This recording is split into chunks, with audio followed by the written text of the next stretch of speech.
Hi ಎಲ್ಲರಿಗೂ ನಮಸ್ಕಾರ. Welcome back to my YouTube channel. ನಾನು ಪ್ರೀತಿಯ ಪವಿತ್ರ. ಎಲ್ಲರೂ ಹೇಗಿದ್ದೀರಾ? ಆರೋಗ್ಯವಾಗಿ, ಕ್ಷೇಮವಾಗಿ, ಸಮಾಧಾನವಾಗಿ, ಖುಷಿಯಾಗಿ ಚೆನ್ನಾಗಿದ್ದೀರಾ ಅಂತ ಅಂದ್ಕೊಂಡು ಇವತ್ತಿನ ವ್ಲಾಗ್ನ ಶುರು ಮಾಡ್ತಾ ಇದ್ದೀನಿ. ಯಾಕೋ ಸುಮಾರು ದಿನದಿಂದ ಹೇರ್ ಥಿನ್ನಿಂಗ್ ಆಯಿತು, ಬಟ್ ಹೇರ್ ಗ್ರೋ ಆಗ್ತಾ ಇದೆ, ತುದಿ ಎಲ್ಲ ಸಣ್ಣ ಆಗಿದೆ. ಮತ್ತು ಇಲ್ಲಿ ನಾವಿರೋ ಮನೇಲಂತೂ ಹೆವಿ ಹಾರ್ಡ್ ವಾಟರ್. ಏನು ಮಾಡಬೇಕಂತಲೇ ಗೊತ್ತಾಗ್ತಾಯಿಲ್ಲ. ಈ ಬೇಸಿಗೆಗೂ ಅದಕ್ಕೂ ನನಗೆ ಕೂದಲು ಬಿಡೋಕ್ಕೂ ಇಷ್ಟ ಆಗ್ತಾಯಿಲ್ಲ, ಕೂದಲು ಕಟ್ಟೋಕ್ಕೂ ಇಷ್ಟ ಆಗ್ತಾಯಿಲ್ಲ. ಅದಕ್ಕೆ ಸ್ವಲ್ಪ ಚಾಪ್ ಮಾಡಿಬಿಡೋಣ ಅಂತ ಹೇಳ್ಬಿಟ್ಟು ಒಂದು ಸ್ವಲ್ಪ ಕಟ್ ಮಾಡಿಕೊಂಡೆ. ಸ್ವಲ್ಪ ಅಲ್ಲ, ಸ್ವಲ್ಪ ಜಾಸ್ತಿನೇ ಶಾರ್ಟ್ ಮಾಡಿದ್ದೀನಿ. ಇನ್ಮೇಲೆ ಕ್ಲಿಯರಾಗಿ ಹೇರ್ ಕೇರ್ ಮಾಡಬೇಕು ಅಂತ ಹೇಳ್ಬಿಟ್ಟು ಅಂದ್ಕೊಂಡಿದ್ದೀನಿ. ಇಷ್ಟು ದಿನ ನಾನು ಹೆಂಗೆ ಅಂತಂದರೆ ಹೇಳ್ತಾ ಇರ್ತೀನಿ ಅಥವಾ ಫಾಲೋ ಮಾಡ್ತೀನಿ, ಜಸ್ಟ್ ಒಂದು ವಾರ ಅಷ್ಟೇ. ಅದಾದಮೇಲೆ ನಾನು ಮತ್ತೆ ರುಟೀನ್ನ ಫಾಲೋ ಮಾಡೋಕ್ಕಾಗಲ್ಲ. ಅದು ಎಲ್ಲ ಅಮ್ಮಂದಿರಿಗೂ ಆಗೋದೇ ಕೆಲಸ. ಮತ್ತು ನಮಗೆ ಬೇರೆ ಬೇರೆ ಯೋಚನೆಗಳು, ಬೇರೆ ಬೇರೆ ಕೆಲಸಗಳು ಸಡನ್ನಾಗಿ ಬರೋದ್ರಿಂದ ಅದ್ರ ಕಡೆ ಫೋಕಸ್ ಮಾಡ್ತೀವಿ, ಇದ್ರ ಕಡೆ ಫೋಕಸ್ನ ಬಿಟ್ಬಿಡ್ತೀವಿ. ನೋಡೋಣ ಏನಾಗುತ್ತೆ ಅಂತ ಹೇಳ್ಬಿಟ್ಟು ಕಂಪ್ಲೀಟ್ ರೊಟೀನ್ ಚೇಂಜ್ ಮಾಡ್ಕೊಳ್ತಾ ಇದ್ದೀನಿ ನಾನು. ಇನ್ನು ಮನೆಗೆ ಸ್ವಲ್ಪ ಬೆಳಗ್ಗೆನೇ ಎಲ್ಲ ತರಕಾರಿ ಎಲ್ಲ ತರಿಸಿದ್ದೆ, ಸ್ವಲ್ಪ ಐಟಮ್ ಮಿಸ್ ಆಗಿಬಿಟ್ಟಿತ್ತು. ಪಾಲಕ್ ಸೊಪ್ಪೇನೋ ತೊಗೊಂಡು ಬಂದಿರಲಿಲ್ಲ. ಸರಿ, ಅದನ್ನೆಲ್ಲ ಬುಕ್ ಮಾಡೋಣ ಅಂತ ಬುಕ್ ಮಾಡೋದಕ್ಕೆ ಅಂತ ಓಪನ್ ಮಾಡಿದೆ. ಓಪನ್ ಮಾಡಿದ ತಕ್ಷಣ ನನಗೆ ರೆಕಮೆಂಡ್ ಆಗಬೇಕಾ ಗಿಡಗಳು, ಒಂದು 2 ಗಿಡಗಳು ಸಿಕ್ಕಾಪಟ್ಟೆ ಇಷ್ಟ ಆಯಿತು. ಇಂಡೋರ್ ಗಾಳಿಯನ್ನು ಏನು ಪ್ಯೂರಿಫೈ ಮಾಡುತ್ತೆ ಅಂತ ಮೆನ್ಷನ್ ಮಾಡಿದರು. ಸರಿ, ನೋಡೋಣ ಹೆಂಗಿರುತ್ತೆ ಅಂತ. ಚಿತ್ರದಲ್ಲಿ ನೋಡಿದ್ರೆ ದೊಡ್ಡ ದೊಡ್ಡ ಫೋಟೋ ಹಾಕಿರ್ತಾರೆ, ಬುಕ್ ಮಾಡಿದ್ರೆ ಪುಟಾಣಿಯಾಗಿ ಬಂದಿರುತ್ತೆ. 2 ಗಿಡನೂ ತುಂಬ ಚೆನ್ನಾಗಿದೆ. ಸ್ವಲ್ಪ ಪ್ರೈಸ್ ಹೈ ಅನಿಸ್ತು. ಇಷ್ಟೇ ದುಡ್ಡು ಕೊಟ್ಟಿದ್ರೆ ನಂಗೆ ನರ್ಸರಿಲಿ ಇನ್ನೂ ಸ್ವಲ್ಪ ದೊಡ್ಡ ಗಿಡಗಳೇ ಸಿಗ್ತಾಯಿತ್ತು ಅಂತ. ಸರಿ, ಇದು ಲಾಸ್ಟ್ ಟೈಮ್, ಮತ್ತೇನು ತಗೊಳಕ್ಕೆ ಹೋಗ್ಬೇಡ, ಬೇಕಂದ್ರೆ ನರ್ಸರಿಗೆ ಹೋಗಿ ತೊಗೊಂಡ್ರೆ ಆಯಿತು ಅಂತ ಹೇಳ್ಬಿಟ್ಟು ಅದನ್ನು ಹಾಗೆ ಎತ್ತಿಟ್ಕೊಂಡೆ. ಇದು ಮಾತ್ರ ಸೂಪರ್ ಆಗಿದೆ, ಕ್ವಾಲಿಟಿ ಚೆನ್ನಾಗಿದೆ, ಬಟ್ ತುಂಬ ಪುಟಾಣಿಯಾಗಿ ಕೊಡ್ತಾರೆ, ಅದೇ ಬೇಜಾರು. ಈ ಗಿಡನೂ ಪರವಾಗಿಲ್ಲ. ಇದೆಲ್ಲ ನಮಗೆ ಸೇಮ್ ಪ್ರೈಸ್, 150 ರುಪೀಸ್ಗೆ ಹೊರಗಡೆ ಹೋದರೆ ಚೂರು ದೊಡ್ಡದಾಗಿ ಚೆನ್ನಾಗಿರೋದೇ ಸಿಕ್ತಿತ್ತು ಅಂತ ನನಗನ್ನಿಸ್ತು. ಹೇಗಿದೆ ಅಂತ ಹೇಳಿ ನಾನು ಇದನ್ನು ಝೆಪ್ಟೋದಲ್ಲಿ ಬುಕ್ ಮಾಡಿದ್ದು. ಸ್ವಲ್ಪ ನೆಲ್ಲಿಕಾಯಿ ಬೇಕಾಗಿತ್ತು, ಅದನ್ನು ಮರ್ತು ಬಂದುಬಿಟ್ಟಿದ್ರು ಬೆಳಗ್ಗೆ. ಪಾಲಕ್ ಬೇಕಾಗಿತ್ತು, ಮತ್ತು ಸ್ವಲ್ಪ ಮೊಸರು ಪಾಕೆಟ್ ಬುಕ್ ಮಾಡಿದ್ದೆ. ಹಾಗಾಗಿ ಅದು ಇದೆಲ್ಲ ಮಾಡುವಾಗ ಒಂದು 2 ಗಿಡನೂ ಬುಕ್ ಮಾಡಿಬಿಟ್ಟೆ. ಹೀಗಿದೆ ಗಿಡಗಳು.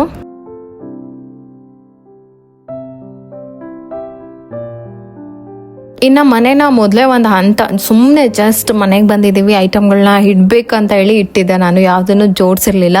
ಈಗ ಅದರದ್ದೇ ದೊಡ್ಡ ಟೆನ್ಷನ್ನು. ಆರ್ಗನೈಸ್ ಮಾಡೋಕ್ಕೆ ಟೈಮ್ ಸಿಗ್ತಾ ಇಲ್ವಲ್ಲಪ್ಪ, ಸೆಟಪ್ ಮಾಡ್ಕೊಳ್ಳೋಕ್ಕಾಗ್ತಾಯಿಲ್ಲ. ಯಾಕೆಂದರೆ ಬ್ಯಾಕ್ ಟು ಬ್ಯಾಕ್ ಈಗ ಬಂದ್ವಿ, ಮತ್ತು ಸ್ಕೇಟಿಂಗ್ ಕ್ಲಾಸ್ ಇತ್ತು, ಅದು ಅಟೆಂಡ್ ಮಾಡು, ಕೆಲಸ, ನೆಕ್ಸ್ಟ್ ಇದು ಮನೆ ಕೆಲಸ, ಇಷ್ಟೊಳಗೆ ಬ್ಯಾಲೆನ್ಸ್ ಆಗ್ತಾಯಿದೆ. ಮತ್ತು ಇನ್ನೊಂದು ನಾನು ನಿಮ್ಮ ಜೊತೆ ಶೇರ್ ಮಾಡ್ಕೊಳ್ಳೋಕೆ ಇಷ್ಟಪಡ್ತೀನಿ. ಯಾರಾದರೂ ಆಮ್ಲ ಜ್ಯೂಸ್ ಕೂದಲು ಮತ್ತು ಸ್ಕಿನ್ಗೋಸ್ಕರ ಕುಡಿತಾ ಇದ್ದರೆ ಸಾಲ್ಟ್ ಜೊತೆಗೆ ಪಿಂಚ್ ಪೆಪ್ಪರ್ ಹಾಕೊಂಡು ಕುಡೀರಿ. ಇದರಿಂದ ಏನಾಗುತ್ತೆ ಅಂದರೆ ಆಮ್ಲದಲ್ಲಿ ಅಥವಾ ಬೆಟ್ಟದ ನೆಲ್ಲಿಕಾಯಲ್ಲಿ ಏನೇನೆಲ್ಲ ಅಂಶಗಳು ನಮ್ಮ ಬಾಡಿ ಹೀರ್ಕೋಬೇಕು ಅದನ್ನೆಲ್ಲ ಬೇಗನೆ ಹೀರ್ಕೊಳ್ಳುತ್ತೆ. ಇವತ್ತು ಸಂಡೇ, ಅಕ್ಕನ ಮಗ ಎಲ್ಲ ಮನೇಲಿ ಇರೋದ್ರಿಂದ ಏನಾದರೂ ಸ್ಪೆಷಲ್ ಮಾಡೋಣ ಅಂತ ಹೇಳ್ಬಿಟ್ಟು ನಮ್ಮ ಮನೆಯವ್ರು ನಾಟಿ ಕೋಳಿ ತಂದು ಕೊಟ್ಬಿಟ್ಟು ಹೋಗಿದ್ದಾರೆ. ಅದಕ್ಕೆ ಪ್ರೀತಮ್ಗೆ ಏನಾದರೂ ಪ್ರೀತಮ್ ಮತ್ತು ಅನೀಶ್ ಇಬ್ರಿಗೂ ಬಿರಿಯಾನಿ ಮಾಡ್ಕೊಳ್ಳೋಣ ಅಂತ ಅಂದ್ಕೊಂಡಿದ್ದೀನಿ. ಸುಮಾರು ಜನಕ್ಕೆ ಏನಾಗ್ಬಿಡುತ್ತೆ ಗೊತ್ತಾ, ನಂದು ಪಿಂಪಲ್ ಫೇಸ್ ಅಲ್ಲ, ಬಟ್ ಕೆಲವೊಬ್ರಿಗೆ ನಾನು ನೋಡಿದ್ದೀನಿ, ನನ್ನ ಮಗಳನ್ನ ಎಸ್ಪೆಷಲಿ ಪಿಂಪಲ್ ತುಂಬ ಆಗುತ್ತೆ. ಯಾಕೆಂದರೆ ಎಕ್ಸೆಸಿವ್ ಆಗಿ ಆಯಿಲ್ ಪ್ರೊಡಕ್ಷನ್ ಆಗುತ್ತೆ. ಸೊ ನನ್ನ ಮಗಳದು ಡ್ರೈ ಮತ್ತು ಇಮಿಡಿಯೇಟಾಗಿ ಆಯಿಲ್, ಸೊ ಆ ಥರ ಒಂಥರ ಟೀ ಝೋನ್ ಎಲ್ಲ ಯಾವಾಗಲೂ ಸ್ವಲ್ಪ ಆಯಿಲ್ ಆಗಿರುತ್ತೆ, ಒಂದು ಸ್ವಲ್ಪ ಜಾಸ್ತಿ ವಾಶ್ ಮಾಡಿದ್ರೆ ಡ್ರೈ ಆಗಿಬಿಡುತ್ತೆ. ಸೊ ಈ ಥರ ಇದ್ದವ್ರಿಗೆ ಪಿಂಪಲ್ಸ್ ಜಾಸ್ತಿ ಆಗುತ್ತೆ. ಮತ್ತು ವೆದರ್ ಚೇಂಜ್ ಆಟೋಮೆಟಿಕ್ಕಾಗಿ ಚೇಂಜ್ ಆಗ್ತಾನೆ ಇರುತ್ತೆ. ಆವಾಗ ಆ ಒಂದು ಇದಕ್ಕೆ ವಾತಾವರಣದ ಬದಲಾವಣೆಗೆ ಕೆಲವೊಬ್ಬರಿಗೆ ಪಿಂಪಲ್ಸ್ ಆಗುತ್ತೆ. ಇನ್ನು ಕೆಲವೊಬ್ಬರಿಗೆ ಕೊಮೊಡೋಜೆನಿಕ್ ಪ್ರಾಡಕ್ಟ್ಸ್ ಅಂತ, ಅಂದರೆ ಪೋರ್ಟ್ಸ್ನ ಕ್ಲಾಕ್ ಮಾಡೋಂತಹ ಏನೋ ಕೆಲವೊಂದು ಪ್ರಾಡಕ್ಟ್ಗಳನ್ನ ಯೂಸ್ ಮಾಡಿದ್ರೆ ಅದು ಬ್ರೀತ್ ಮಾಡೋಕ್ಕಾಗ್ದಲೆ, ಆಯಿಲ್ನ ಪ್ರೊಡಕ್ಷನ್ ಮಾಡೋಕ್ಕಾಗ್ದಲೆ, ಸೊ ಅಲ್ಲಿ ಏನಾಗುತ್ತೆ, ಪಿಂಪಲ್ಸ್ ಜಾಸ್ತಿ ಆಗುತ್ತೆ. ಇದಿಷ್ಟು ರೀಸನ್ಸ್ಗಾಗುತ್ತೆ. ಅವಾಗ ನಾವೇನು ಮಾಡ್ತೀವಿ ಅಂತಂದರೆ ಕೆಲವೊಂದಿಷ್ಟು ಹೋಮ್ ರೆಮಿಡೀಸ್ ಟ್ರೈ ಮಾಡ್ತೀವಿ, ಯಾವುದೂ ಹೇಳಿದ್ರಂಥ ಪ್ರಾಡಕ್ಟ್ನ ಟ್ರೈ ಮಾಡ್ತೀವಿ. ಬೆಸ್ಟ್ ಅಂದರೆ ಡರ್ಮಟಾಲಜಿಸ್ಟ್ ಹತ್ರ ಹೋಗೋದು. ನಮ್ಮ ಸ್ಕಿನ್ನನ್ನು ಅವರು ಅನಲೈಸ್ ಮಾಡಿ ಹೇಳ್ತಾರೆ. ಯಾರಿಗೆ ಅಲ್ಲೆಲ್ಲ ಹೋಗೋಕ್ಕಾಗಲ್ಲ ಅವರು ಕ್ಯೂರ್ ಸ್ಕಿನ್ ಆ್ಯಪ್ನ ಯೂಸ್ ಮಾಡ್ಬೋದು. ಸುಮಾರು ಸರಿ ನಾನು ಹೇಳಿದ್ದೀನಿ. ಸೊ ನಾನು ಕೂಡ ಅದನ್ನೇ ಯೂಸ್ ಮಾಡ್ತಿದ್ದೀನಿ. ಇವಾಗ ನಾನು ಆಲ್ಮೋಸ್ಟ್ ಸಂಜೆ ಆಗ್ತಾ ಇದೆ, ಹಾಗಾಗಿ ಫೇಸ್ ವಾಶ್ ಮಾಡಿ ಇದನ್ನು ನಾನು ನಿಮಗೆ ಲಾಸ್ಟ್ ಟೈಮ್ ಹೇಳಿದೆ, ಇದು ಹೊಸ ಕಿಟ್ಟು ನಾನು ಬೈ ಮಾಡಿರೋದು. ಇದನ್ನು ತೊಗೋಬೇಕಾದ್ರೆ ಹೇಗೆ ತೊಗೋಬೇಕು, ಹೇಗೆ ಪರ್ಚೇಸ್ ಮಾಡಬೇಕಂತ ನಾನು ಹೇಳಿದ್ದೀನಿ. ಮತ್ತು ಸ್ಕ್ರೀನ್ ರೆಕಾರ್ಡ್ ಕೂಡ ಹಾಕ್ತೀನಿ ನಾನು ಹೇಗೆ ಬೈ ಮಾಡೋದು ಅಂತ ಹೇಳ್ಬಿಟ್ಟು. ಸೊ ಇದೇನು ಮಾಡ್ತಾರೆ ಅಂತಂದರೆ, ನಾವು ಒಂದು ಫೋಟೋ ಅಪ್ಲೋಡ್ ಮಾಡಿದ್ರೆ ನಮ್ಮ ಸ್ಕಿನ್ ಪ್ರಾಬ್ಲಮ್ ಅನಲೈಸ್ ಮಾಡಿ ನಮಗೆ ಅಂತಾನೆ, ಇದು ನನ್ನ ಒಂದು ಫೋಟೋಗೆ ನಾನೇನು ಅಪ್ಲೋಡ್ ಮಾಡಿದ್ನಲ್ಲ ಆ ಫೋಟೋಗೆ ಬಂದಿರುವಂತಹ ಒಂದು ಕಸ್ಟಮೈಸ್ಡ್ ಕಿಟ್. ಓಕೆನಾ, ಇದು ಒಂದು ಕೊಟ್ಟಿದ್ದಾರೆ ಮಲ್ಟಿ ಕರೆಕ್ಟರ್ ಅಂತ. ಇದನ್ನು ನೈಟಲ್ಲೇ ಯೂಸ್ ಮಾಡಬೇಕು. ನಾನು ಇದನ್ನು ಯೂಸ್ ಮಾಡ್ತೀನಿ. ಇದು ಕೊಟ್ಟಿದ್ದಾರೆ, ಇದು ಕ್ಯೂಟ್ ಸ್ಕಿನ್ದೆ, ಇದನ್ನು ಯೂಸ್ ಮಾಡೋದು. ಇದನ್ನು ಅಷ್ಟೇ ಸ್ವಲ್ಪನೇ ಹಾಕ್ಕೋಬೇಕು. ಮತ್ತು ಎಷ್ಟು ಹಾಕಬೇಕು, ಹೇಗೆ ಯೂಸ್ ಮಾಡಬೇಕು, ಯಾವ ಟೈಮಲ್ಲಿ ಯೂಸ್ ಮಾಡಬೇಕು ಎಲ್ಲನೂ ಕೂಡ ಆ್ಯಪಲ್ಲೇ ಕೊಟ್ಬಿಡ್ತಾರೆ. ಸೊ ಅದು ನೋಡಿಕೊಂಡು ನೀವು ಯೂಸ್ ಮಾಡಿದ್ರೆ ಆಯಿತು. ಜಾಸ್ತಿ ಏನು ರಿಸ್ಕ್ ಇಲ್ಲ, ಮರ್ತೋಗೋ ಅಂಥದ್ದೇನಿಲ್ಲ. ಯಾಕೆಂದರೆ ರಿಮೈಂಡರ್ ಕೂಡ ಕೊಡ್ತಾರೆ ನಿಮ್ಮ ಸ್ಕಿನ್ ಸ್ಟೇಟಸ್ ಏನು ಅಂತ ಹೇಳಿ. ಸೊ ಒಳ್ಳೆ ಡಾಕ್ಟರ್ಸ್ಗಳೇ ರೆಕಮೆಂಡ್ ಮಾಡಿರೋದ್ರಿಂದ ಯಾವುದೇ ಡೌಟ್ ಇಲ್ದಲೆ ನಾವು ಯೂಸ್ ಮಾಡ್ಬೋದು ಡೈಲಿ ಬೇಸಿಸಲ್ಲಿ. ಸೊ ಇದು ನನ್ನ ಒಂದು ಕಸ್ಟಮೈಸ್ಡ್ ಕಿಟ್. ನಿಮಗೆ ಒಂದು ಕಿಟ್ ಬಂದ್ಬಿಟ್ಟು 2200 ರೂಪೀಸ್ ಆಗುತ್ತೆ. ಅದು ನಮಗೆ 3 months ಆರಾಮಾಗಿ ಬರುತ್ತೆ. ಅದಕ್ಕಿಂತ ಯಾಕೆಂದರೆ ಅವ್ರು ಮೆನ್ಷನ್ ಮಾಡ್ತಾರೆ ಇಷ್ಟೇ ಯೂಸ್ ಮಾಡಬೇಕು, ಎಲ್ಲ ಪ್ರಾಡಕ್ಟ್ನು ಅಷ್ಟೇ ಯೂಸ್ ಮಾಡಬೇಕು. ಬೆಳಗ್ಗೆ ಯೂಸ್ ಮಾಡೋದಕ್ಕೆ ನನಗೆ ಜಾಸ್ತಿ ಕೊಟ್ಟಿಲ್ಲ, ಸನ್ಸ್ಕ್ರೀನ್ ಕೊಟ್ಟಿದ್ದಾರೆ, ಫೇಸ್ ವಾಶ್ ಯೂಸ್ ಮಾಡ್ತೀನಿ, ಇಷ್ಟೇ ಸಿಂಪಲ್ ಆಗಿರುತ್ತೆ. ಹಾಗಾಗಿ ನಾನು ಇದು ಯೂಸ್ ಮಾಡ್ತೀನಿ. ತುಂಬ ಜಾಸ್ತಿ ಸ್ಟೆಪ್ಸ್ ಎಲ್ಲ ಯೂಸ್ ಮಾಡೋಕ್ಕೆ ನನಗೆ ಇಷ್ಟ ಆಗಲ್ಲ. ಸೊ ನಿಮ್ಗೇನಾದರೂ ಈ ಥರ ಸ್ಕಿನ್ನಲ್ಲಿ ಪಿಂಪಲ್ಸ್, ಪಿಗ್ಮೆಂಟೇಷನ್ ಮಾರ್ಕ್ ಅಥವಾ ಸ್ಕಿನ್ ಮೇಂಟೈನ್ ಮಾಡಬೇಕು, ನನಗೆ ರೆಗ್ಯುಲರಾಗಿ ಒಂದು ಯಾವುದೋ ರೊಟೀನ್ ಗೊತ್ತಿಲ್ಲ, ಆ ಥರದವ್ರಿಗೆ ಇದು ತುಂಬ ಬೆಸ್ಟ್ ಅನಿಸುತ್ತೆ. ಬೇಕಂತಂದರೆ ನಾನು ಲಿಂಕನ್ನು ಡಿಸ್ಕ್ರಿಪ್ಷನಲ್ಲಿ ಹಾಕಿರ್ತೀನಿ. ಕ್ಯೂರ್ ಆ್ಯಪ್ ಅಂತ ಇದೆ, ಯೂಸ್ ಮಾಡ್ಬೋದು. ಬೇಕಂತಂದರೆ ಡಿಸ್ಕ್ರಿಪ್ಷನ್ನ ಚೆಕ್ ಮಾಡಿ, ಇದ್ರದ್ದು ಲಿಂಕ್ ನಾನು ಹಾಕಿರ್ತೀನಿ. ಇದು ಪ್ಲೇಸ್ಟೋರಲ್ಲಿ ನಿಮಗೆ ಅವೈಲಬಲ್ ಇರುತ್ತೆ. ಸೇಫಾಗಿ ಡೌನ್ಲೋಡ್ ಮಾಡಿಕೊಂಡು ಸೇಫಾಗಿ ಯೂಸ್ ಮಾಡ್ಬೋದು. ಇನ್ನು ನಾನು ಕೂಡ ರೆಡಿ ಆಗಿಬಿಟ್ಟು ಬೆಳಗ್ಗೆ ಮತ್ತೆ ಬ್ರೇಕ್ಫಾಸ್ಟ್ ಆಯಿತು. ಸರಿ ಏನಾದರೂ ಮಾಡಿಕೊಡೋಣ ಅಂತ ಹೇಳಿ ತುಂಬ ಲೇಟಾಗೆ ಬ್ರೇಕ್ಫಾಸ್ಟ್ ತಿಂದು ಅದ್ರ ಮಧ್ಯೆ ಸ್ನ್ಯಾಕ್ಸ್ ಅದು ಇದು ಮತ್ತು ಇವಾಗ ಬೇಸಿಗೆ ಅಂತ ಹೇಳ್ಬಿಟ್ಟು ಐಸ್ ಕ್ರೀಮ್, ಐಸ್ ಕ್ಯಾಂಡಿಗೆ ಏನಾದರೂ ರೆಡಿ ಮಾಡಿಕೊಂಡು ತಿಂತಾ ಇರ್ತಾರೆ. ಸರಿ ಅಂತ ಹೇಳ್ಬಿಟ್ಟು ನಾನು ಸುಮ್ಮನೆ ಅದೇ. ಇನ್ನು ಪಾಲಕ್ ಸೊಪ್ಪು ಮತ್ತು ಸೊಪ್ಪೆಲ್ಲ ಇತ್ತು ಮನೆಯಲ್ಲೇ. ದೊನ್ನೆ ಬಿರಿಯಾನಿ ಮಾಡೋಣ ಅಂತ ಹೇಳ್ಬಿಟ್ಟು ಅದಕ್ಕೆಲ್ಲ ರೆಡಿ ಮಾಡ್ಕೊಂಡಿದ್ದೀನಿ. ಎಲ್ಲ ಮಸಾಲೆನೂ ನಾನು ಏನೇನೆಲ್ಲ ಯೂಸ್ ಮಾಡಿದ್ದೀನಿ ಅದನ್ನು ಡಿಸ್ಕ್ರಿಪ್ಷನಲ್ಲಿ ಮೆನ್ಷನ್ ಮಾಡ್ತೀನಿ. ನೀವು ಅಲ್ಲಿ ಲಿಸ್ಟ್ ನೋಡಿಕೊಂಡ್ರೆ ನಿಮ್ಗೆ ಈಸಿ ಆಗುತ್ತೆ. ಸೊ ಇದಿಷ್ಟನ್ನು ನಾನು ಬಾಣಲಿಗೆ ಹಾಕಿ ಚೆನ್ನಾಗಿ ಫ್ರೈ ಮಾಡ್ಕೊಳ್ತಾ ಇದ್ದೀನಿ. ಜಾಸ್ತಿ ಏನಿಲ್ಲ, ಗರಂ ಮಸಾಲಾಗೆ ಏನೇನು ಯೂಸ್ ಮಾಡ್ತೀವೋ ಅದೆಲ್ಲನೂ ಯೂಸ್ ಮಾಡ್ಕೋಬೇಕಷ್ಟೇ, ಸ್ವಲ್ಪನೇ. ಯಾಕೆಂದರೆ 1-2 ದೊಡ್ಡ ಸ್ಪೂನಷ್ಟು ಮಸಾಲ ಮಾಡ್ಕೊಳ್ತಾ ಇದ್ದೀನಿ, ಅದಕ್ಕಿಂತ ಜಾಸ್ತಿ ಬೇಡ. ಅದು ಸ್ವಲ್ಪ ಹಾಕೊಂಡ್ಮೇಲೆ ಪೌಡರ್ ಮಾಡಿ ಇಟ್ಕೊಳ್ಳೋದು. ಇನ್ನು ಸೊಪ್ಪೆಲ್ಲ ಕ್ಲೀನಾಗಿ ತೊಳೆಯೋಣ ಅಂತೆಲ್ಲ ಜೋಡಿಸಿಟ್ಕೊಂಡಿದ್ದೆ. ಪುದೀನ, ಕೊತ್ತಂಬರಿ, ಪಾಲಕ್, ಶುಂಠಿ, ಹಸಿರು ಮೆಣಸಿನ್ಕಾಯಿ, ಬೆಳ್ಳುಳ್ಳಿ ಇಷ್ಟನ್ನು ಚೆನ್ನಾಗಿ ತೊಳೆದ್ಬಿಟ್ಟು ಅದನ್ನು ರುಬ್ಬಿ ಪೇಸ್ಟ್ ಮಾಡಿ ಇಟ್ಕೊಳ್ಳೋದು. ಎಣ್ಣೆ ಹಾಕ್ಕೊಂಡಿದ್ದೀನಿ, ಅದಕ್ಕೊಂದು 2 ದೊಡ್ಡ ಸ್ಪೂನಷ್ಟು ತುಪ್ಪ ಹಾಕ್ಕೊಂಡಿದ್ದೀನಿ. ಈರುಳ್ಳಿಯನ್ನು ಉದ್ದಕ್ಕೆ ಕಟ್ ಮಾಡಿ ಎಣ್ಣೆಯಲ್ಲಿ ಚೆನ್ನಾಗಿ ಡೀಪ್ ಫ್ರೈ ಮಾಡಿದ್ದೀನಿ. ಮಟನ್ ಬಿರಿಯಾನಿ ನನ್ನ ಹಸ್ಬೆಂಡು ಇನ್ನೊಂದು ಥರ ಮಾಡ್ತಾರೆ, ಜಸ್ಟ್ ಹಾಗೆ ಟ್ರೈ ಮಾಡಿದ್ರು, ಸೂಪರ್ ಆಗಿತ್ತು. ನೀವೇನಾದರೂ ಮಟನ್ ಮಾಡ್ತೀವಿ ಬಿರಿಯಾನಿ ಅಂದಾಗ ತೆಂಗಿನಕಾಯಿ ಹಾಕೋಗಿದ್ರೆ, ಅಥವಾ ಕೆಲವೊಬ್ರು ತೆಂಗಿನಕಾಯಿ ಯೂಸ್ ಮಾಡಲ್ಲ, ಬೇಡ ಅಂದರೆ ಕೊಬ್ಬರಿ ಹಾಕಿ ನೋಡಿ, ಸಖತ್ ಟೇಸ್ಟ್ ಬರುತ್ತೆ. ಇನ್ನು ಅದೇ ಎಣ್ಣೆಗೆ ರುಬ್ಬಿರೋ ಮಸಾಲ ಎಲ್ಲ ಹಾಕ್ಬಿಟ್ಟು ಚೆನ್ನಾಗಿ ಎಣ್ಣೆ ಸಪ್ರೇಟ್ ಆಗೋ ತನಕ ಕುದಿಸಿ ಉಪ್ಪು, ಅರಿಶಿನ ಮತ್ತು ನಾನು ರೆಡಿ ಮಾಡಿಟ್ಟಿದ್ದು ಗರಂ ಮಸಾಲ ಅಥವಾ ಬಿರಿಯಾನಿ ಪೌಡರ್ ಅಂತಲೇ ಹೇಳ್ಬೋದು, ಎರಡನ್ನೂ ಚೆನ್ನಾಗಿ ಮಿಕ್ಸ್ ಮಾಡ್ಕೋಬೇಕು. ಇಷ್ಟೇ. ಇದಕ್ಕೆ ನಾನು ಜೀರಾ ರೈಸ್ನ ನೆನೆಸ್ಬಿಟ್ಟು ಹಾಕಿ ಅದ್ರ ಜೊತೆಗೆ ಫಸ್ಟೇ ಚಿಕನ್ ಹಾಕಿ ಚೆನ್ನಾಗಿ ಬೇಯಿಸ್ಕೊಳ್ತೀನಿ. ನಾಟಿ ಕೋಳಿ ಅಲ್ವಾ, ತುಂಬ ಜಾಸ್ತಿ ಬೇಯಿಸ್ಕೊಬೇಕು, ಒಂದು 1/2-3 ಗಂಟೆ ಆಗುತ್ತೆ ಚೆನ್ನಾಗಿ. ಅದ್ರ ಡಿಪೆಂಡ್ ಹೆಂಗೆ ಬೇಯುತ್ತೆ ಅಂತ. ಕುಕ್ಕರಲ್ಲಿ ಹಾಕಿದ್ರು ಬೇಗ ಆಗುತ್ತೆ. ಹಾಗೆ ಮಾಡ್ತೀನಿ ಅಂದರೆ ಹಾಗೆ ಮಾಡ್ಬೋದು. ನಾನು ಯಾಕೆ ನಾನ್ ವೆಜ್ ಮಾಡಿದೆ ಅಂತ ಅಂದರೆ, ನನ್ನ ಪ್ರೀತಮ್ ಹಂಗೆ ಪ್ರಗತಿಗೆ ಅಷ್ಟಕ್ಕಷ್ಟೇ ನಾನ್ ವೆಜ್ ತಿನ್ನಲ್ಲ. ನಮ್ಮ ಮನೇಲಿ ನಮ್ಮ ಮನೀಶ್ ತುಂಬ ಫೇವ್ರೇಟು ನಾನ್ ವೆಜ್. ಅವ್ನು ಬಂದರೆ ನನಗೆ ಚಿಕ್ಕ ಹುಡುಗನಲ್ಲಿ ಸಿಕ್ಕಾಪಟ್ಟೆ ಫಿಶ್ ಇಷ್ಟಪಡ್ತಾ ಇದ್ದ. ಈಗೇನೋ ಬೇಡ ಅಂತ ಅಂದ, ಸರಿ ಅಂತ ಹೇಳ್ಬಿಟ್ಟು ಅವನಿಗೆ ಬಿರಿಯಾನಿ ಇಷ್ಟ, ಹಂಗಾಗಿ ಬಿರಿಯಾನಿನೇ ಮಾಡಿದ್ದೆ.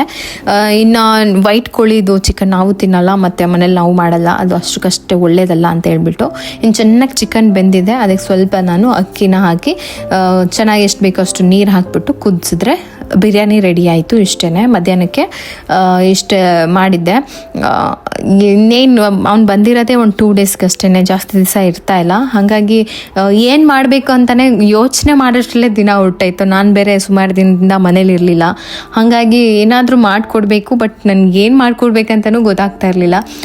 ಮಾಡಿ ಕೊಟ್ಟೆ.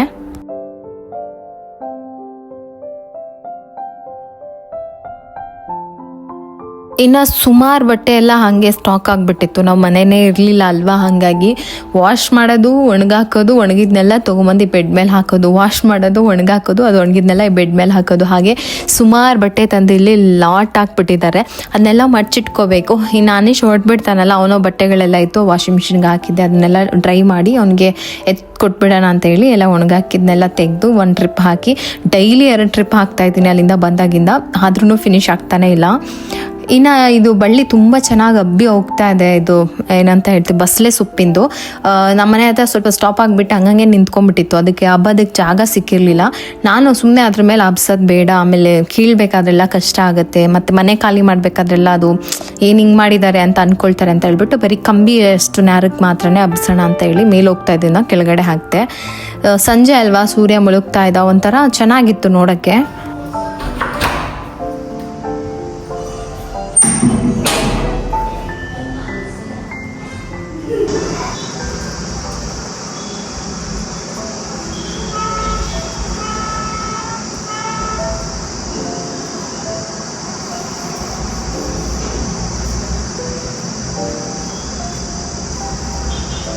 ನಾನು ಅಂದ್ಕೊಂಡಿದ್ದೆ ತುಂಬ ಚೆನ್ನಾಗಿ ಟೆರೆಸ್ ಗಾರ್ಡನ್ ಮಾಡ್ಬೋದು, ಅಟ್ಲೀಸ್ಟ್ ನಮ್ಗೆ ಬೇಕಾಗಿರೋದನ್ನ ಇಲ್ಲಿ ನಾವು ಸಣ್ಣ ಪುಟ್ಟದಾಗಿ ಬೆಳಿಬೋದು ಅಂತ ಹೇಳ್ಬಿಟ್ಟು. ಒಂದು ಮಳೆ ಗಾಳಿಗೆನೆ ತುಂಬ ಒಂಥರ ವ್ಯತ್ಯಾಸ ಆಗಿತ್ತು ಅಲ್ಲಿ.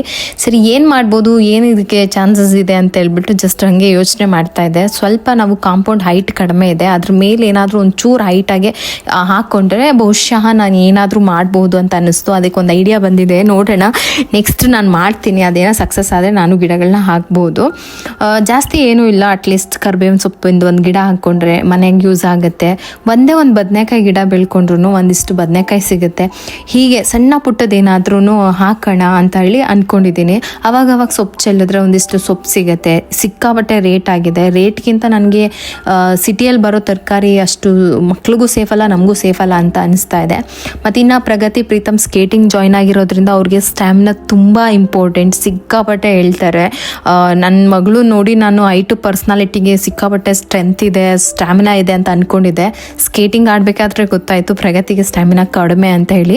ಸೊ ಅದ್ರ ಬಗ್ಗೆ ಜಾಸ್ತಿ ಫೋಕಸ್ ಮಾಡಿ ಮಕ್ಕಳಿಗೆ ಊಟದ ಮೇಲೆ ಮತ್ತು ಅವ್ರಿಗೆ ಆ ಶಕ್ತಿ ಹೆಚ್ಚಾಗೋದಕ್ಕೆ ಏನು ಮಾಡಬೇಕು ಅದನ್ನು ನಾನು ಮಾಡಬೇಕು. ಇನ್ಮೇಲೆ ಸ್ವಲ್ಪ ಹೊತ್ತು ಹಂಗೆ ಸಾಂಗ್ ಕೇಳಿ ಕಾಮ ಕೂತಿದ್ದೆ. ಹಾಯ್, ಸುಮಾರು ದಿನ ಆಗಿತ್ತು ನಿಮ್ಮ ಜೊತೆ ಮಾತಾಡಿ. ಸೊ ಹಾಗಾಗಿ ಒಂದು ಸ್ವಲ್ಪ ಒಂದು 3 ನಿಮಿಷ ಮಾತಾಡ್ಬಿಡ್ತೀನಿ. ಏನೂ ಇಲ್ಲ, ಜಸ್ಟ್ ಹಾಗೆ ಏನೋ ನಿಮ್ಮ ಜೊತೆ ಮಾತಾಡ್ಬೇಕನ್ನಿಸ್ತು. ಸಿಕ್ಕಾಪಟ್ಟೆ ಬೇಜಾರಾಗ್ತಾ ಇದೆ. ಬ್ಯಾಕ್ ಟು ರೊಟೀನಿಗೆ ಬರೋಕ್ಕಾಗ್ತಾ ಇಲ್ಲ, ಏನೋ ಮಾಡೋಕ್ಕಾಗ್ತಾ ಇಲ್ಲ. ನನ್ನ ಬ್ರೈನ್ ಸ್ಟ್ರಕ್ ಆಗಿದೆ, ವರ್ಕ್ ಆಗ್ತಾ ಇಲ್ಲ, ಏನಂತ ಗೊತ್ತಿಲ್ಲ. ಏನೇ ಹೇಳೋಣ ಅಂತ ಅಂದ್ಕೊಂಡೆ ಅಂದರೆ, ಸುಮಾರು ಜನ ಯೂಟ್ಯೂಬ್ ಚಾನಲ್ ಶುರು ಮಾಡಿದ್ದೀರಾ, ಇಷ್ಟು ವರ್ಷದ ಎಕ್ಸ್ಪೀರಿಯನ್ಸ್ ಇದೆ, ಏನಾದರೂ ನಿಮ್ಮ ಕಡೆಯಿಂದ ನಮಗೆ ಅಂದರೆ ಬಿಗಿನರ್ಸ್ಗೆ ಏನಾದರೂ ಹೆಲ್ಪ್ ಆಗೋ ಥರ ಹೇಳ್ತೀರಾ ಅಂತ. ಖಂಡಿತವಾಗ್ಲೂ ಒಂದಿಷ್ಟು ವಿಚಾರಗಳು ನನ್ನ ಯೂಟ್ಯೂಬ್ ಚಾನಲ್ ಗ್ರೋತ್ಗೆ ಸಿಕ್ಕಾಪಟ್ಟೆ ಹೆಲ್ಪ್ ಆಯಿತು. ಸಣ್ಣ ಪುಟ್ಟ ಪಾಯಿಂಟ್ಸ್ ಅದನ್ನು ತುಂಬ ತಿಳ್ಕೊಳ್ತಾ ಇದೆ. ಸಿಕ್ಕಾಪಟ್ಟೆ ವಿಡಿಯೋಸ್ ನೋಡ್ತಾ ಇದೆ, ಸರ್ಚ್ ಮಾಡ್ತಾ ಇದೆ, ವಿಡಿಯೋ ಹೆಂಗೆ ಹೋಗುತ್ತೆ, ಈ ಅಲ್ಗಾರಿದಮ್ ಹೆಂಗೆ ವರ್ಕ್ ಆಗುತ್ತೆ, ಸರ್ಚಲ್ಲಿ ಹೆಂಗೆ ಹೋಗುತ್ತೆ, ಯಾವ ಥರ ಜನ ನಮ್ಮನ್ನು ಇಷ್ಟಪಡ್ತಾರೆ. ಸೊ ಅದ್ರ ಬಗ್ಗೆ ಒಂದಿಷ್ಟು ಮಾಹಿತಿ ನನಗೆ ಗೊತ್ತು. ಅದನ್ನು ಈ 5 ವರ್ಷದ ಎಕ್ಸ್ಪೀರಿಯನ್ಸಲ್ಲಿ ಕೆಲವೊಂದಿಷ್ಟು ಇನ್ಫಾರ್ಮೇಷನ್ನ ಬಿಗಿನರ್ಸ್ಗೆ ಹೆಲ್ಪ್ ಆಗುತ್ತೆ. ಖಂಡಿತ ಅದ್ರ ಬಗ್ಗೆ ನಾನು ವಿಡಿಯೋ ಮಾಡ್ತೀನಿ. ಸುಮಾರು ದಿನದಿಂದ ಕೇಳ್ತಾ ಇದ್ರಿ, ಬಟ್ ನನಗೆ ಕ್ರಿಯೇಟ್ ಎಲ್ಲ ಮಾಡೋದು ಹೆಂಗೆ ಅಂತ ಹೇಳೋಕ್ಕಾಗಲ್ಲ. ನಾನು ಕ್ರಿಯೇಟ್ ಮಾಡಿ ಸುಮಾರು ವರ್ಷ ಆಯಿತು, ಅದರಲ್ಲಷ್ಟು ಅಪ್ಡೇಟ್ಸ್ ಆಗಿರುತ್ತೆ. ಅದನ್ನೆಲ್ಲ ನೀವು ಇವಾಗ ಪ್ರೆಸೆಂಟ್ ಟೆಕ್ ಚಾನಲ್ ವಿಡಿಯೋಗಳನ್ನ ನೋಡೇ ನೀವು ಮಾಡಬೇಕು. ಅದಿಷ್ಟ ಆಯಿತಾ. ಇನ್ನು ಇಷ್ಟು ದಿನ ಯಾಕೆ ವಿಡಿಯೋ ಹಾಕಿಲ್ಲ ಅಂತ ಕೇಳಿದ್ರ ಜೊತೆಗೆ ಒಬ್ಬರು ಪಿನ್ನಿಕ್ಕೋ ಕೆಲಸ ಕೂಡ ಮಾಡ್ತಾಯಿದ್ರು. ನಮ್ಮ ಅಕ್ಕನ ಕಮೆಂಟ್ ಸೆಕ್ಷನ್ ಸುಮ್ಮನೆ ಜಸ್ಟ್ ಹಾಗೆ ಇವಾಗ ನೋಡಿದೆ ನಾನು. ಏನಂತ ಅಂದರೆ, ನಿಮ್ಮ ತಂಗಿಗೆ ನೀವು ವಿಡಿಯೋ ಮಾಡೋದು ಇಷ್ಟ ಇಲ್ಲ ಅಂತ ಹೇಳ್ತಾ ಇದ್ರು. ನಮ್ಮ ಅಕ್ಕಂಗೆ ಯೂಟ್ಯೂಬ್ ಚಾನಲ್ ಪಾಸ್ವರ್ಡ್ ಸಹ ಗೊತ್ತಿಲ್ಲ. ಯಾಕೆ ಅಂತಂದರೆ ಅದನ್ನು ಕ್ರಿಯೇಟ್ ಮಾಡಿದ್ದೆ ನಾನು. ಆಮೇಲೆ ಅದ್ರ ಪಾಸ್ವರ್ಡು ಕೂಡ ಅವ್ರು ಮಾಡ್ದಾಗೆ ಗೊತ್ತೇ ಇರಲಿಲ್ಲ.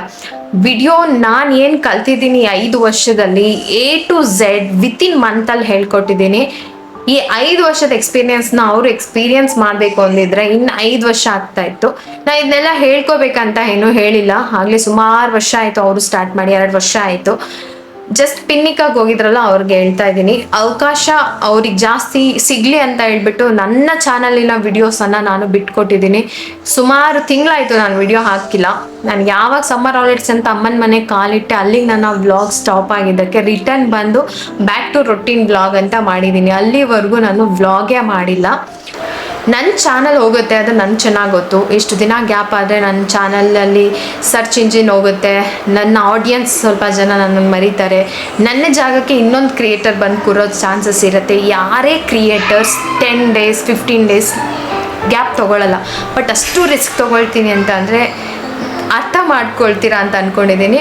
ಪರವಾಗಿಲ್ಲ, ಅದು ನನಗೇನು ತೊಂದರೆ ಇಲ್ಲ. ಮತ್ತು ಇನ್ನೊಂದು ಹೇಳ್ತೀನಿ, ಯಾರಾದರೂ ಬಿಗಿನರ್ಸ್ ಯೂಟ್ಯೂಬ್ ಚಾನಲ್ ಸ್ಟಾರ್ಟ್ ಮಾಡ್ತೀನಿ ಅಂದರೆ ದಯವಿಟ್ಟು ಕೆಲವೊಂದಿಷ್ಟು ರಿಲೇಷನ್ಶಿಪ್ಪಿಂದ ತುಂಬ ಅಟ್ಯಾಚ್ಮೆಂಟ್ ಆಗಿ ನಿಮ್ಮ ಕೆಲಸಗಳನ್ನ ಸ್ಟಾಪ್ ಮಾಡೋಕ್ಕೆ ಹೋಗಬೇಡಿ. ಫಸ್ಟು ನಿಮ್ಮ ಕೆಲಸ ನೋಡಿ, ಇಲ್ಲಾಂದರೆ ನೀವು ಖಂಡಿತ ಸಕ್ಸಸ್ ನೋಡೋಕ್ಕಾಗಲ್ಲ. ಕಂಟಿನ್ಯೂಸ್ ಆಗಿ ಮಾಡಬೇಕು. ಯೂಟ್ಯೂಬ್ ಚಾನಲ್ ಅನ್ನೋದೇ ಒಂದು ಕನ್ಸಿಸ್ಟೆನ್ಸಿ ಮೇಲೆ ನಿಂತಿರುತ್ತೆ. ಯಾವಾಗ ನೀವು ಜಾಸ್ತಿ ಗ್ಯಾಪ್ ತೊಗೊಳ್ತೀರೋ ಅಲ್ಲಿಂದ ಬರುತ್ತೆ. ಅಂದರೆ ಈಗ ನನ್ನ ಚಾನಲ್ ಎಷ್ಟು ಡ್ರಾಪ್ ಆಗುತ್ತೆ, ನಾನು ಅದನ್ನು ಎತ್ತಬೇಕಂದ್ರೆ ಎಷ್ಟು ಕಷ್ಟಪಡಬೇಕು ನನಗೆ ಮಾತ್ರನೇ ಗೊತ್ತು. ನಾನು ಎಷ್ಟು ನನ್ನ ಎಫರ್ಟ್ ಮೀರಿ ಒಳ್ಳೆ ವಿಡಿಯೋ ಹಾಕ್ತೀನೋ ಅಲ್ಲಿಗೆ ನನ್ನ ಚಾನಲ್ ಮತ್ತೆ ಜನ ನೋಡ್ತಾರೆ. ಏನು ಬೇಕಾದ್ರೂ ನೋಡಿಬಿಡ್ತಾರೆ, ಯಾರನ್ನ ಬೇಕಾದ್ರೂ ನೋಡಿಬಿಡ್ತಾರೆ. ಇದು ಕಟ್ಟು ಕತೆ, ಆ ಥರದ್ದೆಲ್ಲ ಸಾಧ್ಯನೇ ಇಲ್ಲ. ಆ ಥರ ಕನ್ಸಿಸ್ಟೆನ್ಸಿ ಮೇಂಟೈನ್ ಮಾಡಿದವ್ರು ಮಾತ್ರನೇ ಈ ಚಾನಲ್ ಎಲ್ಲ ನಡೆಯೋದು. ಈಗ ಅದೇ ನಾನು ಹೇಳಿದ್ದು, ಇಷ್ಟು ವರ್ಷದನ್ನು ಕರ್ಕೊಂಡು ಬಂದು ನಾನು ಟಕ್ಕಂತ ಬಿಡ್ತೀನಿ ಅಂತ ಅಂದ್ರೂ ನೀವು ಅರ್ಥ ಮಾಡ್ಕೊಳ್ಳಿ ನಾನೇನು ಮಾಡಿದ್ದೀನಿ ಅಂತ ಹೇಳ್ಬಿಟ್ಟು. ಬೇರೇನೂ ಇಲ್ಲ. ಅವರು ಚೆನ್ನಾಗಿ ಮಾಡಲಿ, ಅವ್ರಿಗೂ ಸಕ್ಸಸ್ ಸಿಗಲಿ, ನಾನೇ ಇಟ್ಸ್ ಓಕೆ. ಇನ್ನು ನಮ್ಮ ಮನೆಯವ್ರಿಗೆ ಅಯೋಧ್ಯೆಗೆ ಹೊರಟಿದ್ದಾರೆ, ಅವ್ರ ಅಪ್ಪ ಅಮ್ಮನ ಕರ್ಕೊಂಡು ಅವ್ರಿಗೆ ರಾಮ ಮಂದಿರ ಮತ್ತು ಆ ಸೈಡ್ ಸ್ವಲ್ಪ ತೀರ್ಥಕ್ಷೇತ್ರಗಳನ್ನ ನೋಡಬೇಕಂತ ಹೊರಟಿದ್ದಾರೆ. ಇನ್ನು ಹೊರಟಿದ್ರೆ ಅವರು ನಾಳೆ ಹೋದರೆ ನಾಳೆ ಅವ್ರ ಅಪ್ಪ ಅಮ್ಮನ ಕರ್ಕೊಂಡು ಬರ್ತಾರೆ. Tuesday, Wednesday, Thursday, Friday, Saturday. So ತುಂಬ ಲಾಂಗ್ ಟೈಮ್ ಹೋಗ್ತಾ ಇದೆ. ಅದಕ್ಕೆ ಅವ್ರಿಗೆ ಸ್ವಲ್ಪ ಪ್ಯಾಕ್ ಎಲ್ಲ ಮಾಡಬೇಕು, ಮಾಡಿಕೊಡ್ತೀನಿ. ಇನ್ನು ಕ್ಲಾಸಸ್ ಇರುತ್ತೆ ಸ್ಕೇಟಿಂಗ್. ನಾನು ಅಂದ್ಕೊಂಡಿದ್ದೀನಿ ಅವ್ರಿಗೆ ಎಕ್ಸ್ಟ್ರಾ ಟ್ರೈನಿಂಗ್ ನಮ್ಮ ಕಡೆಯಿಂದ ಕೊಡೋಣ ಅಂತೇಳಿ, ಅದಕ್ಕೂ ಕರ್ಕೊಂಡು ಹೋಗ್ಬೇಕು. ಸೊ 3 ನಿಮಿಷ ಮಾತಾಡ್ತೀನಿ ಅಂತ ಹೇಳ್ಬಿಟ್ಟು 6 ನಿಮಿಷ ಮಾತಾಡಿದ್ದೀನಿ. ಟೀಚರ್ ಮಾಡ್ಕೋಬೇಡಿ, ಬನ್ನಿ ಬ್ಲಾಗ್ನ ಕಂಟಿನ್ಯೂ ಮಾಡೋಣ.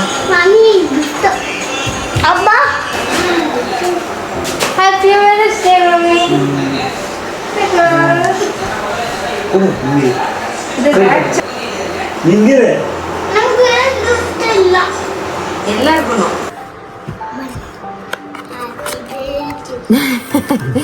ಇಲ್ಲೊಂದು ಸ್ವೀಟ್ ಇಟ್ಟವ್ರೆ ಅಷ್ಟೇನಾ?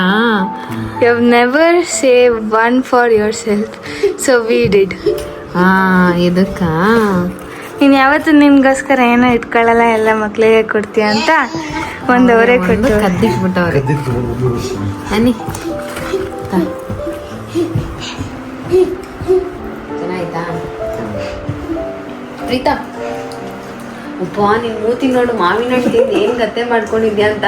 ಚೆಲ್ಬಾರ್ದು, ಒಂದ್ ಕಡೆ ಕುತ್ಕೊಂಡು ತಿನ್ಬೇಕು, ಇಲ್ಲೆಲ್ಲ ಬೆಡ್ ಮೇಲೆಲ್ಲ ಚೆಲ್ಬಾರ್ದು. ಕೆಳಗಡೆ ಹೋಗ್, ಕೆಳಗಡೆ ಹೋಗ್, ಕೆಳಗಡೆ ಹೋಗ್.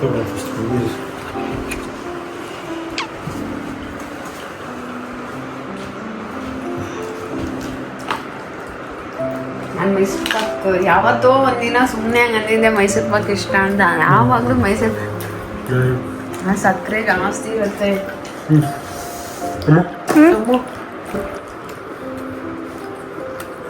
ಸ್ಮಾಲ್ ಬೈಟ್ ಎಲ್ಲ ನಿನಗೇನೆ, ನನ್ನ ಕೈಯಾರೆ ತಿನ್ನಿಸ್ದೆ ಅಷ್ಟೆ. ಚೆನ್ನಾಗಿದ್ಯಾ ಪ್ರೀತಮ್? ನೀನ್ ಏನಾದ್ರೂ mother's day, happy mother's day ಅಂತನಾದ್ರೂ ಹೇಳ್ದ ಒಂದು ಮಾತು ಬೈಲಿ? ಹ್ಯಾಪಿ ಬೇಜಾರ್ ಮದರ್ಸ್ ಡೇನಾ? ಏನು ಹ್ಯಾಪಿ ಬರ್ತ್ಡೇ? ಹ್ಯಾಪಿ ಬರ್ಡೇ ಮೆಂಬರ್ಸಾ? ಚಿನ್ನ ಇಲ್ಲೋಡಿ ಹೇಳಿ, happy mother's day. Happy mother's day. Happy mother's. ಅಲ್ಲ ಮ್ಯಾಂಗೋ ತಿಂದಿದ್ದೆ, ಬಾಯಿ ತೊಳ್ಕೊಬೇಕಲ್ಲ. ನಾನೇನು ತೋರಿಸಿ ಕನ್ನಡದಲ್ಲಿ ನೋಡ್ಕೊ, ಕನ್ನಡದಲ್ಲಿ ನೋಡ್ಕೊ ನಿನ್ ಮೂತಿ ಹೆಂಗಿದೆ ಅಂತ.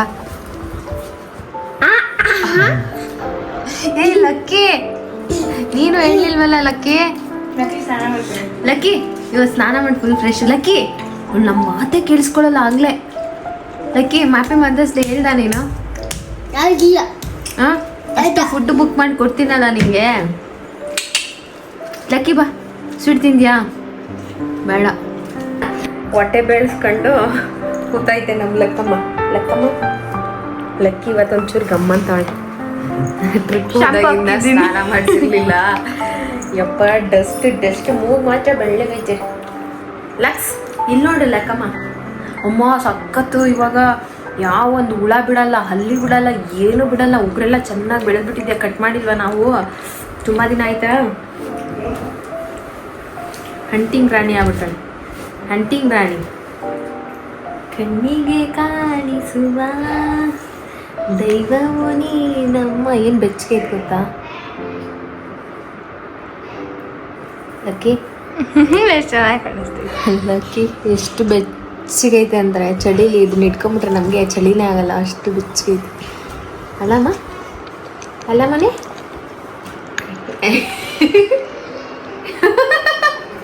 ನೋಡು ಪಾರ್ಸೂರಿಯ ಹತ್ತಕ್ಕೆ ಹೋಗ್ತಿದ್ದಂಗೆ ತಳ್ತದೆ. ನೈಟ್ ನಿಜವಾಗ್ಲೂ ಗೊತ್ತಿರಲಿಲ್ಲ ಮದರ್ಸ್ ಡೇಗೆ ಏನಾದರೂ ಸ್ವೀಟ್ ತೊಗೊಂಡು ಬರ್ತಾರೆ ಅಂತ ಹೇಳ್ಬಿಟ್ಟು. ನನ್ನ ಹಸ್ಬೆಂಡು ನನ್ನ ಮಗಳ ಹತ್ರ ಸ್ವಲ್ಪ ಸೈಲೆಂಟಾಗಿ ಮಾತಾಡಿ ಸ್ವೀಟ್ ಎಲ್ಲ ತೊಗೊಂಡು ಬಂದಿದ್ರು. ನನಗೆ ಜಾಸ್ತಿ ಚಾಕ್ಲೇಟ್ ಎಲ್ಲ ಇಷ್ಟ ಆಗಲ್ಲ ಅಂತ ಹೇಳ್ಬಿಟ್ಟು ಡಾರ್ಕ್ ಚಾಕ್ಲೇಟ್ ತಂದು ಕೊಟ್ಟಿದ್ರು. ಸೊ ಖುಷಿ ಆಯಿತು. ಮದರ್ಸ್ ಡೇಗೆ ಅವರು ಒಂದು ಐಡಿಯಾ ಮಾಡಿ, ಏನೋ ಒಂದು ಪ್ಲ್ಯಾನ್ ಮಾಡಿ ಒಂದು ಹಿಡನ್ ಸ್ವೀಟ್ ಇಟ್ಟಿದ್ರಲ್ಲ, ಅದೆಲ್ಲ ಚೆನ್ನಾಗಿತ್ತು. ಹೌದು ನಿಜ ಅಲ್ವಾ, ಅಮ್ಮಂದಿರ ಹಾಗೇನೆ. ಇನ್ನು ನಾನೇನು ಅಂದ್ಕೊಂಡೆ ಅಂತಂದರೆ, ವೀಕ್ಲಿ 2 days ಸ್ಕೇಟಿಂಗ್ ಕ್ಲಾಸ್ ಇರುತ್ತೆ. ಜಸ್ಟ್ ಆ 2 days ಸ್ಕೇಟಿಂಗ್ ಕ್ಲಾಸ್ಗೆ ಓಕೆ ಕಳಿಸ್ತಾ ಇದ್ರೆ, ಪ್ರಾಕ್ಟೀಸ್ ಆಗಿಲ್ಲ ಅಂದರೆ ಬರಲ್ಲ ಅಂತ ಹೇಳಿಬಿಟ್ಟು ನಾನು ಅಂದರೆ ಇನ್ನು ಕ್ಲಾಸ್ ಸ್ಟಾರ್ಟ್ ಆಗೋಕ್ಕೆ 4 ಡೇಸ್ ಗ್ಯಾಪ್ ಇರುತ್ತೆ, ಅಷ್ಟರೊಳಗೆ ಮತ್ತೆ ಇದಾಗುತ್ತೆ ಅಂತೇಳಿ ಆ್ಯಸ್ ಇಟ್ ಇಸ್ ಸರ್ ಹೆಂಗೆ ಹೇಳ್ಕೊಡ್ತಾರೋ ಹಾಗೆ ನೀವು ಪ್ರಾಕ್ಟೀಸ್ ಮಾಡಿ ಬೆಳಗ್ಗೆ ಅಂತ ಹೇಳ್ಬಿಟ್ಟು ಇವತ್ತು ಮಾರ್ನಿಂಗ್ ಕರ್ಕೊಂಡು ಹೋದರೆ ಎಕ್ಸ್ಟ್ರಾ 2 or 3 ಡೇಸ್ ನಾನು ಕರ್ಕೊಂಡು ಹೋಗೋಣ ಫೀಲ್ಡ್ಗೆ ಅಂತ ಅಂದ್ಕೊಂಡಿದ್ದೀನಿ. ಕ್ಲಾಸ್ಗೆ ಹೋದ ತಕ್ಷಣ ಸ್ವಲ್ಪ ವಾರ್ಮ್ ಅಪ್ ಆಗಬೇಕು ಬಾಡಿ ಎಲ್ಲ, ಸೊ ಹಾಗಾಗಿ ರನ್ನಿಂಗ್ ಎಲ್ಲ ಮಾಡಿ ವಾರ್ಮ್ ಅಪ್ ಎಕ್ಸಸೈಸ್ ಮಾಡಿಬಿಟ್ಟು ಮತ್ತೆ ಸ್ಕೇಟಿಂಗ್ನ ಸ್ಟಾರ್ಟ್ ಮಾಡಿದ್ರು. ಸಿಕ್ಕಾಪಟ್ಟೆ ಬಿದ್ದು ಎದ್ದು ಪ್ರಗತಿಗೆ ಆಲ್ಮೋಸ್ಟ್ ಕೈ ಬಿಡೋ ಅಂಥ ಸ್ಟೇಜಲ್ಲಿತ್ತು. ನನಗೆ ಬೇಡ ಮಮ್ಮಿ ಇದನ್ನು ನಿಲ್ಲಿಸು ಅಂತ, ಯಾಕೆಂದರೆ ಅಷ್ಟು ಬಿದ್ದು ಬಿದ್ದು ಪೆಟ್ಟು ಜಾಸ್ತಿ ಆಗಿತ್ತು. ಹಾಗಾಗಿ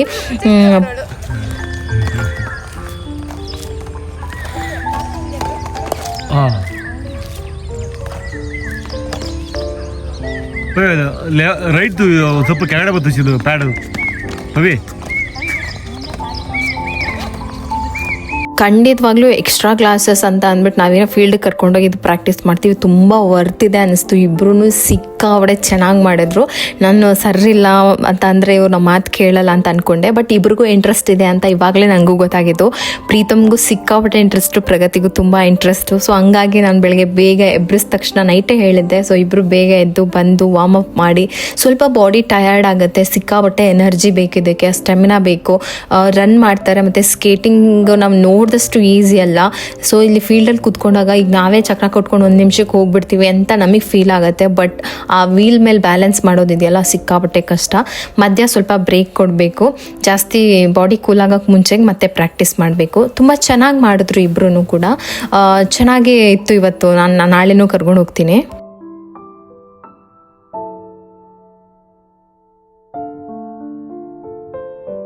ಸುಮಾರು ಜನಕ್ಕೆ ಇದು ನೆನಪಿರುತ್ತೆ ಅಂತ ಅಂದ್ಕೊಳ್ತೀನಿ. ನಮ್ಮ ಬಾಲ್ಯದ ಸವಿ ನೆನಪುಗಳು ಇದೆಲ್ಲ. ಇದು ನಾವು ಉಂಗುರ ಅಂತೀನಿ, ಉಗುರು ಅಂತ ಹಾಕ್ಕೊಂಡು ಅದನ್ನೆಲ್ಲ ಒಂಥರ ಅವಾಗೆಲ್ಲ ಉಗುರೆಲ್ಲ ಬೆಳೆಸ್ತಾ ಇರಲಿಲ್ಲ, ಶೇಪ್ ಎಲ್ಲ ಕೊಡ್ತಾ ಇರಲಿಲ್ಲ, ಜಸ್ಟ್ ಅದನ್ನ ಹಾಕ್ಕೊಂಡು ಹಾಗೆ ತೋರಿಸ್ತಾ ಇದ್ವಿ. ಸೊ ಅಲ್ಲಿ ಸಿಕ್ತು, ನಾನು ಹಾಗೆ ಹಾಕ್ಕೊಂಡು ನಮ್ಮ ಮಕ್ಳಿಗೆ ಹೇಳ್ತಾ ಇದ್ದೆ. ಇನ್ನು ನಮ್ಮ ಮನೆಯವರು ಸ್ವಲ್ಪ ಕಾರ್ದು ಪ್ರಾಕ್ಟೀಸ್ ಆಗಲಿ ಅಂತ ಹೇಳ್ಬಿಟ್ಟು ಕರ್ಕೊಂಡು ಹೋದರು. ಪ್ರೀತಮ್ ಮಮ್ಮಿ ಏನು ಮಾಡ್ತದೆ? ಗಾಡಿ ಓಡಿಸ್ತದ? ಹೌದಾ? ಸರ್ಕಲ್ ಗಾಡಿ ಓಡಿಸ್ತದ? ಸರ್ಕಲ್ ಮಾಡ್ತಾರೆ.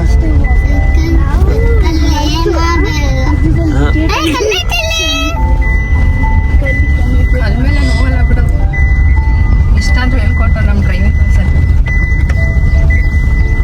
ನೋಡಿ ನವೀನ್ ಏನು ಸಕಾಲಾಗಿದೆ.